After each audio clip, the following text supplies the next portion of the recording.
The morning of the meeting began like any other, yet something in the air felt unsettled, like the quiet before a storm. I stood in the wide kitchen of my Connecticut home, sunlight spilling through the tall windows and reflecting off the marble countertops. The house was too quiet for my liking. It always was when my husband traveled, and lately, he traveled a lot. At 62, I had learned to trust my instincts. They had guided me through raising a family, surviving loss, and building a life that looked perfect from the outside. That morning, my instincts whispered that something was off, though I couldn't explain why. "Mom, you should sit," my daughter-in-law, Claire, said gently as she placed her purse on the kitchen chair. "You've been up since dawn." Claire had been married to my son, Daniel, for 3 years. Smart, polished, and ambitious, she fit seamlessly into our world of boardrooms and charity galas. Some people said I was lucky to have a daughter-in-law like her. Others said I should watch her closely. I smiled, though my shoulders remained tense. "I'm fine. This meeting is important. I can rest later." The meeting was with the board of Hawthorne Medical Group, the company my late brother and I had built from nothing. That morning, the board was voting on whether I would remain chairwoman or be forced into early retirement. I knew not everyone wanted me there anymore. Power has a way of making enemies out of familiar faces. Claire moved toward the coffee machine. "Let me make you something. You'll need energy." Before I could answer, Maria entered the kitchen. Maria had been our maid for over a decade. She knew every corner of this house, every routine, every habit. She rarely spoke unless spoken to, but her eyes always seemed to notice more than she let on. "I already brewed a fresh pot," Maria said softly. Claire glanced at her, then back at me. Perfect timing. I didn't notice it then, but Maria's hands were shaking. Claire poured the coffee herself, adding cream the way I liked it, stirring slowly. She handed the mug to me with a warm smile. "Drink it while it's hot." I wrapped my fingers around the mug. The aroma was rich, comforting. For a brief moment, I allowed myself to relax. Then it happened. As I lifted the cup to my lips, Maria suddenly stepped forward. Her elbow struck the mug, sending hot coffee splashing across the counter and onto the floor. The cup slipped from my hands and shattered. "Oh my God," Claire gasped. "Maria, what are you doing?" "I'm so sorry," Maria said quickly, though her eyes flicked to mine, sharp and urgent. "I'll clean it." The coffee spread across the marble like a dark stain. My heart pounded, not from the spill, but from the look Maria had given me. It wasn't fear, it was warning. Claire sighed, irritation creeping into her voice. "This is not the time for clumsiness." That was my mother-in-law's coffee. "I'll make another," Maria said, already grabbing towels. "No," I said, more sharply than I intended. Both women froze. I stared at the broken cup, then at Maria. "It's fine. I don't need it." Claire looked surprised. "Mom, you always drink coffee before meetings." "Not today." Something flickered across Claire's face, too quick to identify, but not relief. If anything, it looked like disappointment. I left the kitchen soon after, heading upstairs to change. As I buttoned my blazer, my thoughts replayed the moment over and over.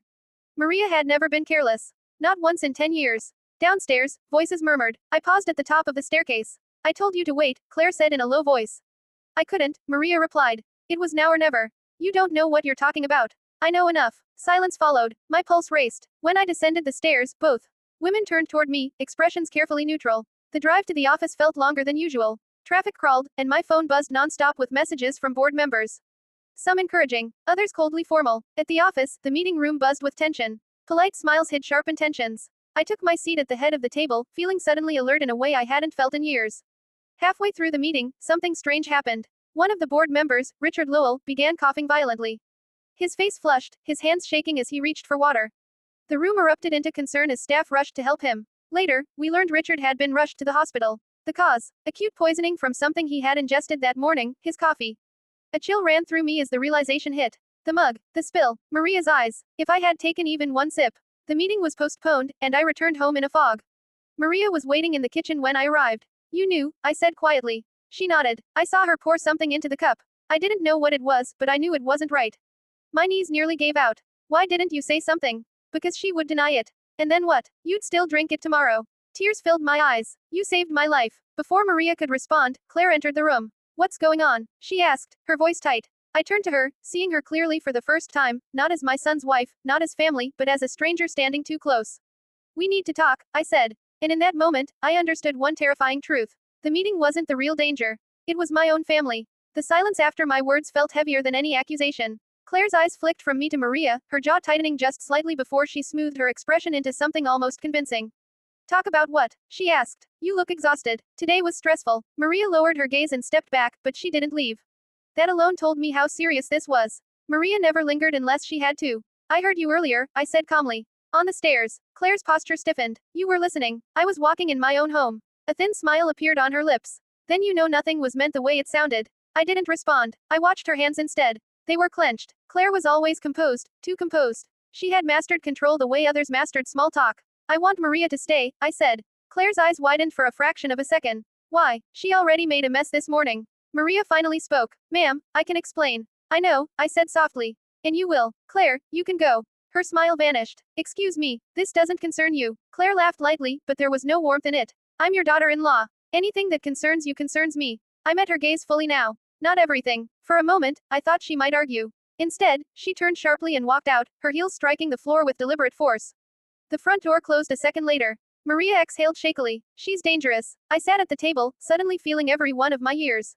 Start from the beginning. Maria wrung her hands. 2 weeks ago, I was cleaning the study. She didn't know I was there. She was on the phone. My heart sank. With whom? I don't know. She said it had to look natural. Like an accident or illness. That the board would never question it. A cold wave washed over me. Why tell me now? Because this morning, I saw her take a small vial from her purse.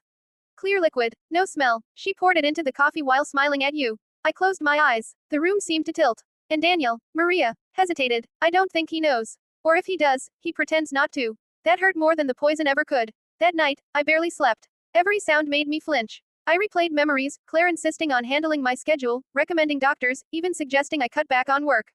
All of it had felt thoughtful at the time. Now it felt like a slow tightening net. By morning, I had made a decision. I called my lawyer, then my personal physician, then a private investigator I trusted from years ago. I told none of them everything, only enough to start digging. When Claire returned that afternoon, she acted as if nothing had happened. She brought flowers. She hugged me too tightly. You scared me yesterday, she said. I thought something was wrong. Something was very wrong. Over the next few days, pieces began to fall into place. My investigator uncovered financial transfers, large ones, linked to an offshore account under a shell company. Claire's shell company. Then came the most devastating discovery. If I were declared unfit or deceased, Daniel would inherit my controlling shares. And Claire had power of attorney over him. The betrayal cut deeper than fear. I invited Claire to lunch, just the two of us, at a quiet restaurant overlooking the harbor. She wore white, serene and elegant, the picture of innocence. You know, she said, stirring her drink, Daniel worries about you.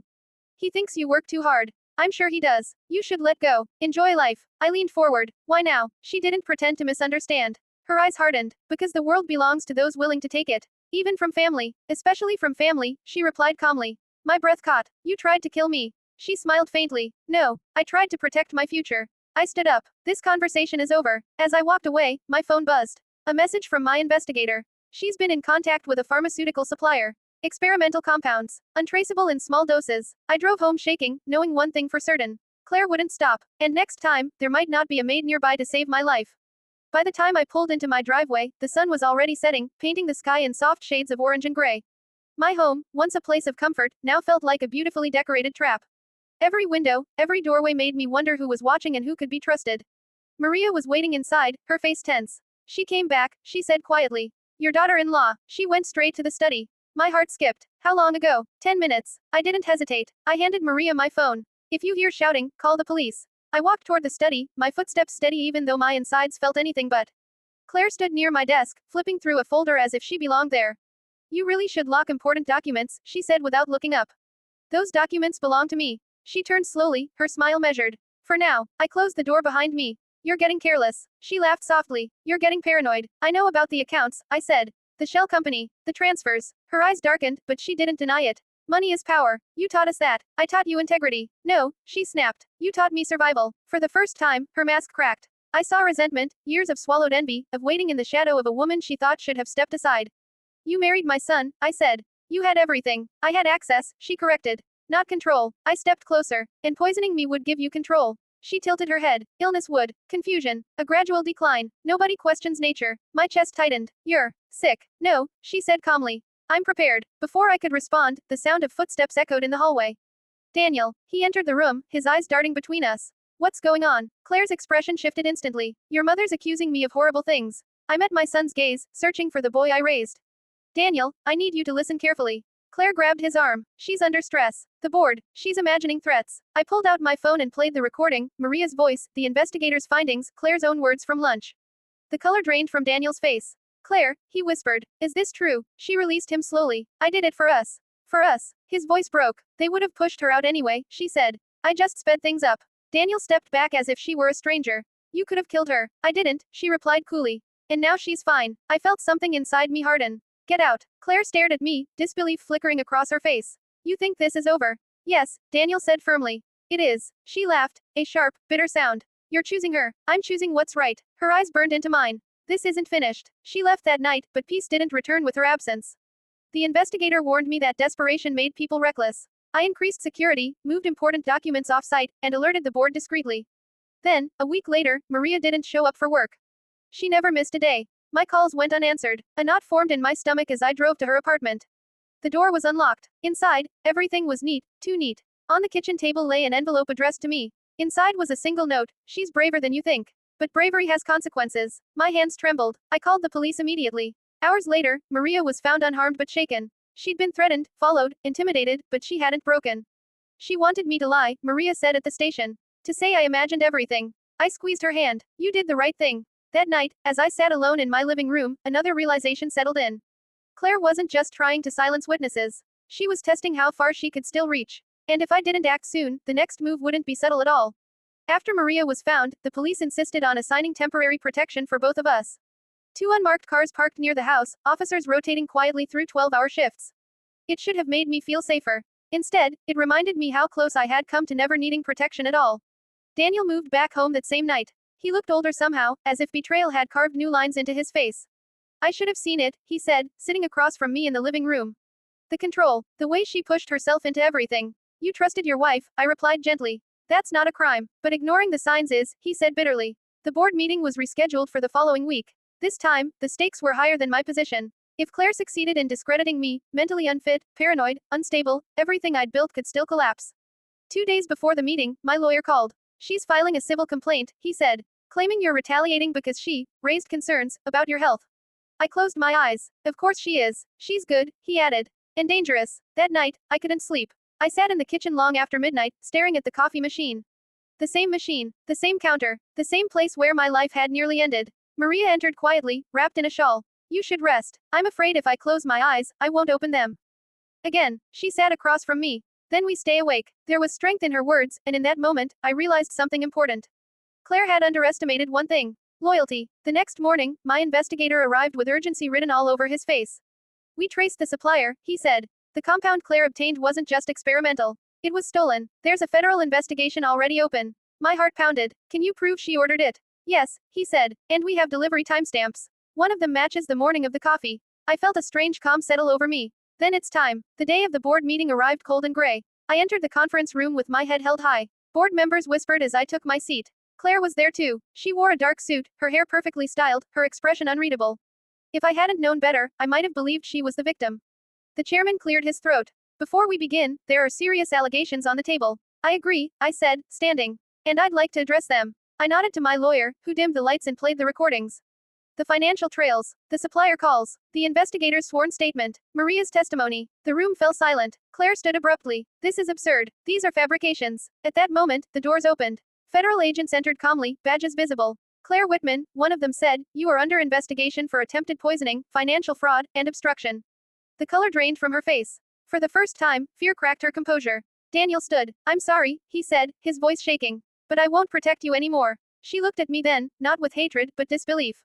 You should have just retired, she whispered. And you should have never touched my coffee, I replied. She was escorted out as the board sat frozen, the weight of what had almost happened settling heavily over them. The vote was unanimous. I remained chairwoman. That evening, I returned home exhausted but alive. Maria made tea this time, her hands steady. You saved me, I told her again. She smiled softly. Sometimes the smallest accidents aren't accidents at all. As night fell, I stood by the window, watching the patrol car's lights blink faintly in the distance. The danger had passed, but the lesson would stay with me forever. Trust is powerful, and so is paying attention to the moments that almost don't happen. Life didn't return to normal after Claire was taken away. It settled into something quieter, more deliberate, as if every person in the house had learned to walk more carefully through their own thoughts. The newspapers called it a corporate betrayal case. They never mentioned the coffee. They never mentioned how close death had come in a simple ceramic cup. Daniel stayed with me while legal proceedings moved forward. Some mornings, I caught him staring at the coffee machine the same way I once had, lost, replaying memories, searching for the moment everything broke. I keep thinking, he said one evening, if Maria hadn't been there. I finished the thought for him. We don't live in those what-ifs. We live in what happened. Claire pleaded not guilty. Her lawyers painted her as misunderstood, ambitious, pushed too far by a powerful matriarch. It almost worked, almost. But evidence doesn't bend for charm. Maria testified calmly, her voice steady. When asked why she acted without accusing Claire directly, she simply said, because sometimes saving a life matters more than proving a crime. The courtroom went silent. The verdict came months later. Guilty on multiple counts. As the judge read the sentence, Claire didn't look at Daniel. She didn't look at me. Her eyes stayed forward, still convinced, perhaps, that she had only lost a battle, not the war. Afterward, Daniel cried in my arms like he had when he was a child. Grief doesn't always come from death. Sometimes it comes from learning who someone truly is. I stepped down from my role a year later, on my own terms. I chose my successor. I kept my dignity. I kept my life. Maria remained with me, not as staff, but as family. We drank tea in the afternoons, laughing about small things, honoring the quiet courage that changed everything. Sometimes, when I hold a warm cup in my hands, I think about how fragile life is. How a single moment, a single choice, can divide before and after. The maid didn't just spill coffee. She spilled the truth, and in doing so, she saved my life.